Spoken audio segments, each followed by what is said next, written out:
The word prana, there is no equivalent word in English, but we can say it's the vital energy. That which we call as the life energy is prana. Prana has 10 different manifestations in the body, but for the sake of understanding, we'll bring it down to 5. These 5 are referred to as 5 vayus or panchavayus. This is pranavayu, samanavayu, udhanavayu, apana and vyana. They're in charge of different dimensions of what happens in this human mechanism. This is an endless subject if I speak like this. I'm just trying to abridge it in a sensible manner. Taking charge of this. Yama means to control or to take charge. Pranayama means a method with which you want to take charge of these panchavayus. Because how your body functions, how your mind functions, how the whole physiological framework, this human mechanism, how it functions, is determined by this energy. This is an energy, it is an intelligent energy in the sense it carries a certain amount of memory. The karmic memory of the individual person is imprinted on this energy. So in each person, the prana functions in a different manner. It is unique to each individual. It is not like… it is like electricity. Electricity is not smart. It can light up the the light bulb, it can run the camera, it can run the air conditioning, it can do million things, but not because of its intelligence. It does the same thing, always. Because of a particular device, a certain thing happens. But now I'm talking about, this will happen in future, that you may have smart electricity. It is not far away. In the next 50 years, you may have smart energy, that the energy behaves in a particular way. You can make it behave in a certain way because you can imprint certain memory upon it.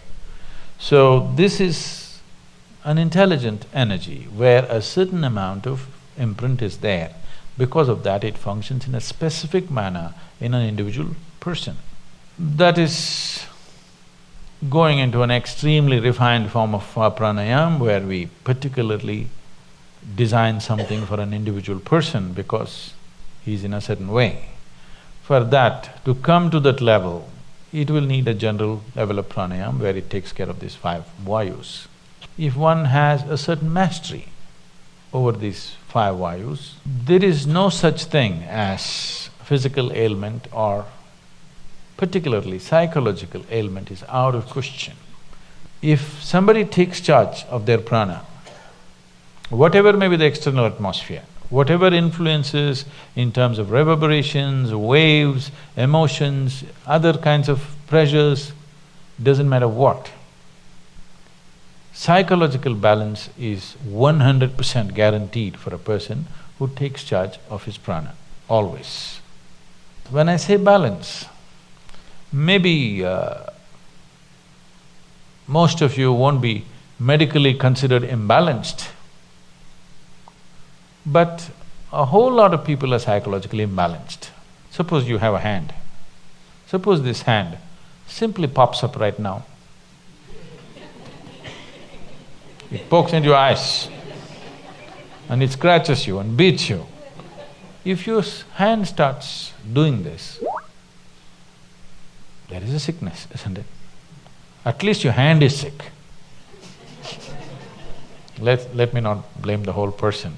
At least your hand is sick for sure, isn't it? Well, this is what most people's minds are doing. Every day it scratches you from inside, makes you cry, make you bawl, make you worry. In so many varieties of suffering, it pokes your eyeballs out many times. Is it not doing? It is sick. Maybe in a socially accepted manner, but it is sick. So one who takes charge of his prana can be 100% assured his psychological balance is there. You cannot shake it. Physiological balance also is there, but physiological ailments may happen due to various reasons. One thing is there are infections and other, organisms who want to live. Yes, they want to live.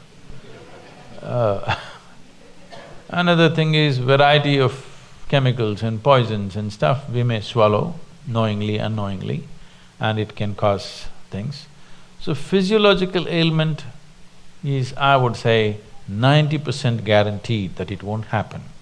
But psychological well-being is 100% guaranteed.